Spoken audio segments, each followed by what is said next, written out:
Hi viewers, అందరికీ నమస్తే friends. ఐపీఎల్కి సంబంధించిన మరొక అప్డేట్ అయితే బయటకు వచ్చింది గైస్. అదేంటంటే ఐపీఎల్ 28 నుంచి స్టార్ట్ అవుతున్న విషయం అందరికి తెలిసిందే కదా. సో అయితే ఇది ఏప్రిల్ మేలో జరుగుతుంది అన్న విషయం తెలుసు. అయితే మే 31 వరకు ఫైనల్స్ అన్నీ తెలుసు కదా. అయితే ఇప్పుడు దాన్ని తాజాగా అప్డేట్ అయితే చేసింది.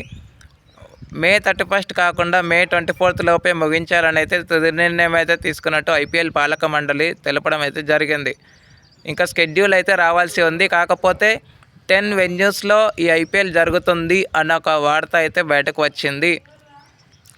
ఈ విషయాన్ని ఐపీఎల్ పాలక మండలి నిన్న అధికారికంగా ధృవీకరించడం జరిగింది. షెడ్యూల్ అతి త్వరలో రాబోతుంది. ఎలాగో వరల్డ్ కప్ కూడా అయిపోయింది కాబట్టి. సో చెప్పండి, ఇంకా మొత్తం ఐపీఎల్ ఫీవర్ అయితే స్టార్ట్ అవ్వబోతోంది అతి కొద్ది రోజుల్లో. ఈసారి సీజన్ 2026 ఎవరు ఛాంప్ అవుతారనుకుంటున్నారో కామెంట్ బాక్స్లో కామెంట్ చేయండి. Thank you friends. ఇలాంటి అప్డేట్స్ కోసం ఛానల్ని సబ్స్క్రైబ్, షేర్, లైక్, కామెంట్ చేయండి. మరొక అప్డేట్తో మేము ఉంటాను ఫ్రెండ్స్. అంతవరకు సెలవు, నమస్కారం.